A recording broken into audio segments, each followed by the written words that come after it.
Stress and sleep is a prevalent issue on many college campuses across the United States. Think about the last time you got a full night's rest or woke up feeling refreshed.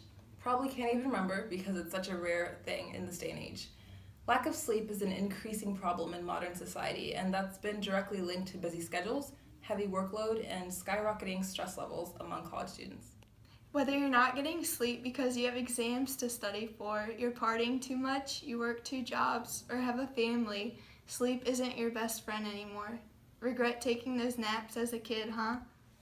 Today we'll be talking to you guys about the relationship of your sleep and your academic life. Being in college and taking classes is probably the biggest stressor in your day-to-day life. So it definitely affects your sleeping habits. You'll be learning about different aspects of sleep habits, patterns, quality, and effects, and its relationship to your academic life.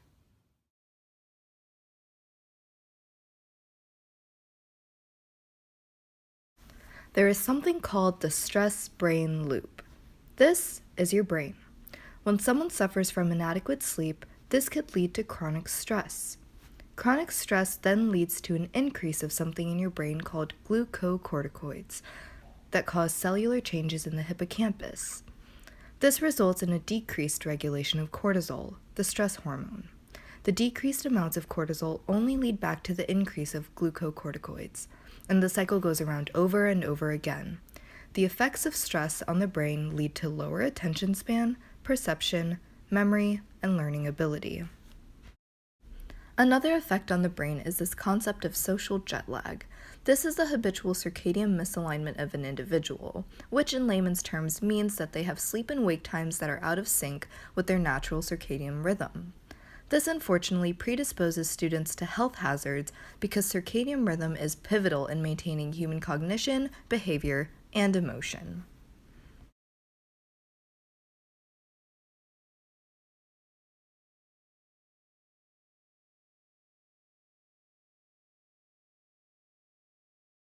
Not enough. Generally about 6 to 8 hours of sleep per night.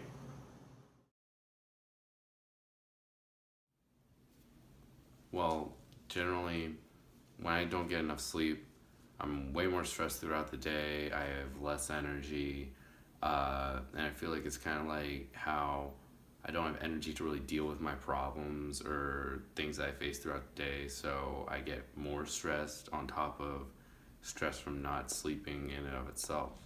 When I get stressed out, I take a nap. And if I feel like I'm getting way too stressed out, like if I'm studying at the end of the night, I just go to sleep. Generally, the more sleep I get, the better I do in class, and the easier it is to wake up and focus in class.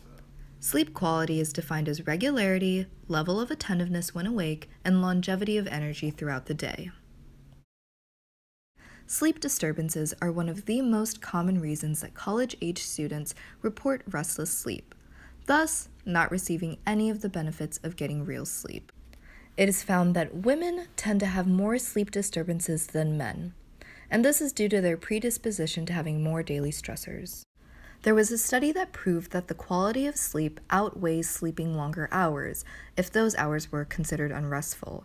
If you sleep for 9 hours a night, but you're worried about a test the next morning, you'll only realistically get half of that. But if you sleep for 5 hours a night with no sleep disturbances such as stress, then you will wake up energized.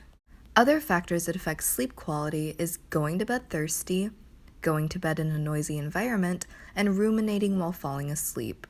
These are very minor things, but the constant nature of these issues definitely cause issues in sleep schedules. A study was done to characterize sleep patterns in college students ages 17 to 24 and predictors of poor sleep quality. They found that insufficient and irregular sleep are present at alarming rates in this level of demographics of young adults.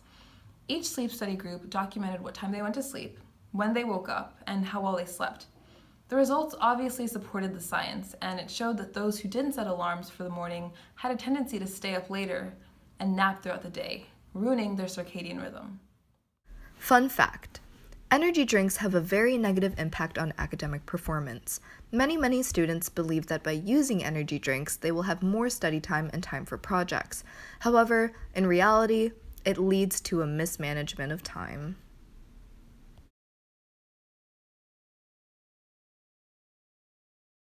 Factors that are affected by sleep are class attendance, time devoted to studying, and end of semester marks.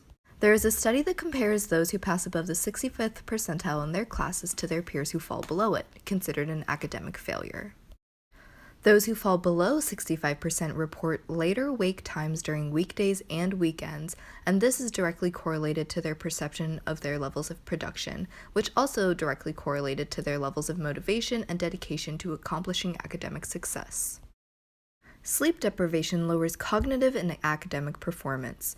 Those who say that they sleep less than 5 hours a night regularly report higher levels of short attention spans, lack of energy, and general sluggishness. These aren't things that you want to suffer from when you're going to class and trying to learn.